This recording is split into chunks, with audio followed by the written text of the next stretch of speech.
Good morning friends. आज हम परीक्षा पे कुछ देखेंगे जो एटमॉस्फेरिक कंपोजिशन से रिलेटेड है। तो कंपोजिशन ऑफ द एटमॉस्फेयर में कितने परसेंट ऑक्सीजन है, कितने परसेंट नाइट्रोजन है, इस प्रकार के प्रश्न भी पूछे जाते हैं। और अन्य गैसों का क्या प्रतिशत है, बार बार इस प्रकार के प्रश्न कुछ पूछे जाते हैं। ठीक है फ्रेंड्स, एटमॉस्फेयर में जो विभिन्न गैसों का परसेंटेज है उसके लिए हम एक वर्ड ड्राइव कर लेंगे उसे मेमोराइज करने के लिए, NOACO।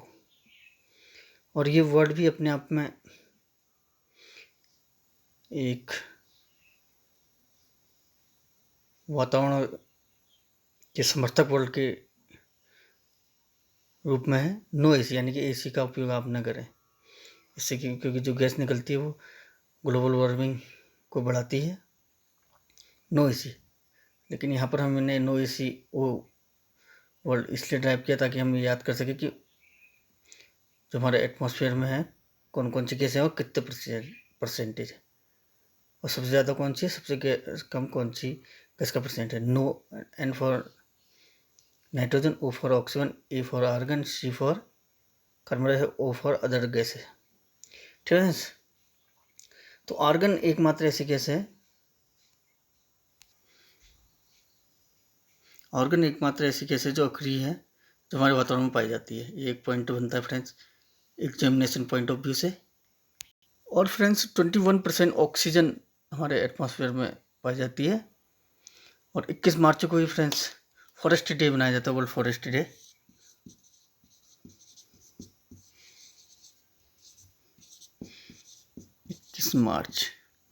इक्कीस मार्च को वर्ल्ड फॉरेस्ट डे मनाया जाता है। और जो फॉरेस्ट है वही हमें ऑक्सीजन प्रोवाइड कराते हैं, प्लांट्स। तो ऐसे रिलेट करके 21% ऑक्सीजन है और 21 मार्च को ही वर्ल्ड फॉरेस्ट डे मनाया जाता है।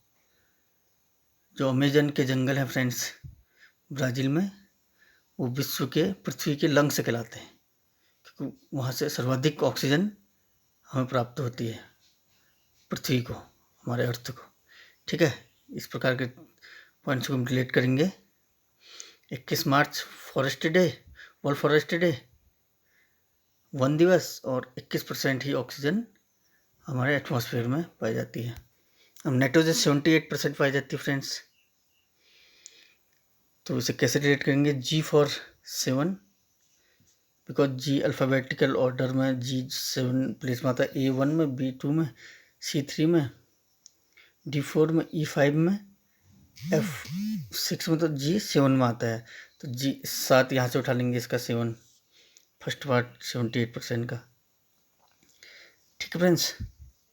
और 7-8 सीधे क्रम से आगे बढ़ के 7-8 हो जाएगा, एक और आगे बढ़ जाएगा 7-8।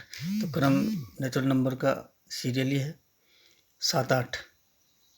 तो 78% नाइट्रोजन पाई जाती है फ्रेंड्स।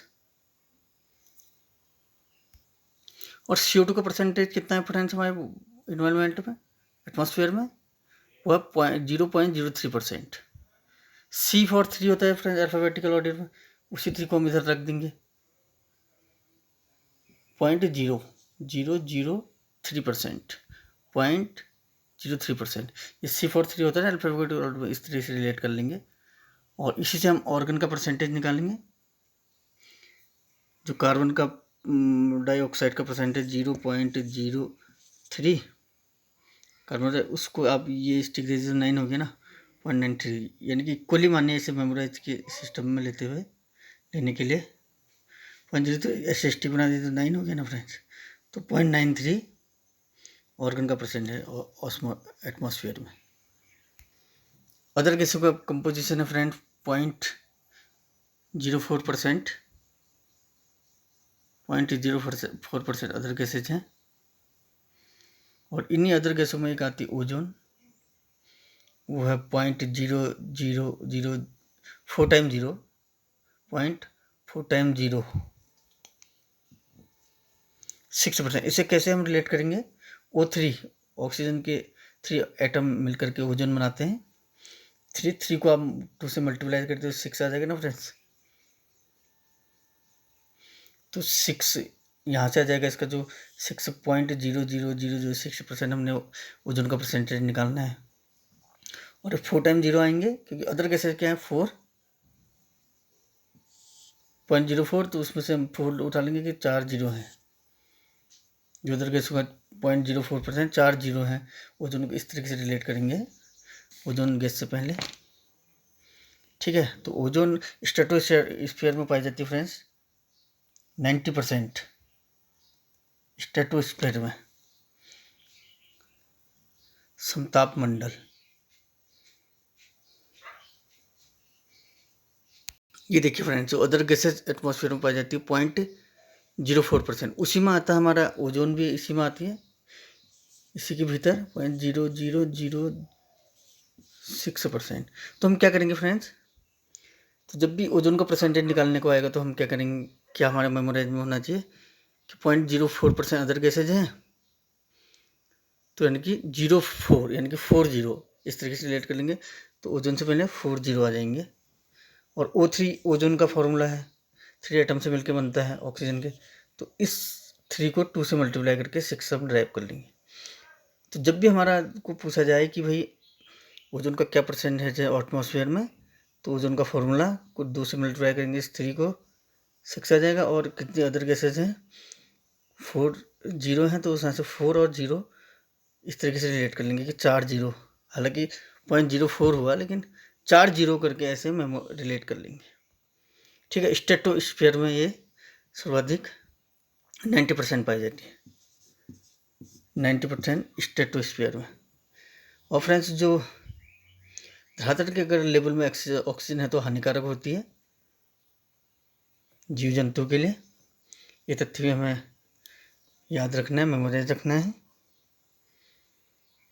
और ppm एक हमें शब्द सुनाई देता है बार बार हमारे समाचार पत्रों में या न्यूज में, पार्ट्स पर मिलियन इसका फुल फॉर्म होता है फ्रेंड्स,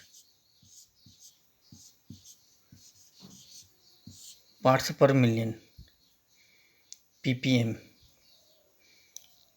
जो एयर में परसेंटेज या मात्रा निकालने के लिए डस्ट या धुएं, धूल आदि का, तो उसके लिए ppm मॉडल यूज किया जाता है। समाचार पत्रों में, समाचार में हमें सुनाई देता है। ये परीक्षा उपयोगी तथ्य है, ppm इसका फुल फॉर्म होता है पार्ट्स पर मिलियन फ्रेंड्स, ये भी हमें याद रखना है, पार्ट्स पर मिलियन। और फ्रेंड्स, जैसे कि मैंने आपको बताया कि अमेजन के जो जंगल हैं ब्राज़ील में, वो लंग्स ऑफ द अर्थ कहलाते हैं। ये पॉइंट भी हमें याद रखना है। और इसके साथ ही हमें याद रखना है कि ओजोन डे कब होता है, 16 सितंबर को। और जो आज 11 सितंबर है, ये भी हमारे लिए परीक्षा की दृष्टि से काफ़ी महत्वपूर्ण है। 11 सितंबर 1893 को ही विवेकानंद जी ने विश्व धर्म सम्मेलन को संबोधित किया था शिकागो में। और एक और अन्य तथ्य, 11 सितंबर को WTC वर्ल्ड ट्रेड सेंटर पर आतंकी हमला हुआ था 2001 में। इस तरीके से फ्रेंड्स, हमने सभी तथ्यों को रिलेट करते हुए मेमोराइज करना है, अवेयर रहना है और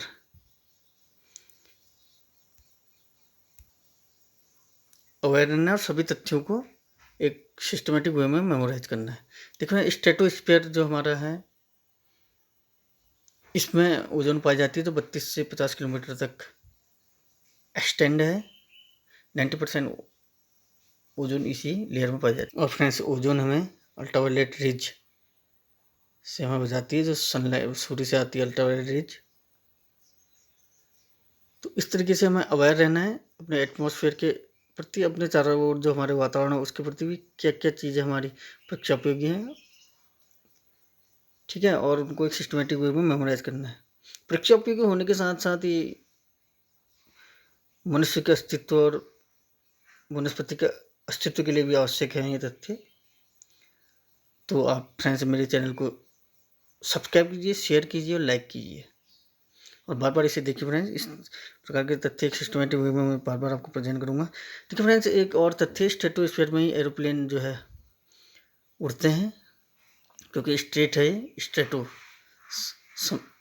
समताप मंडल है, इसी में हवाई जहाज़ों के उड़ने की स्थितियाँ होती है। और इससे नीचे ही जो है ट्रोपोस्फीयर में ही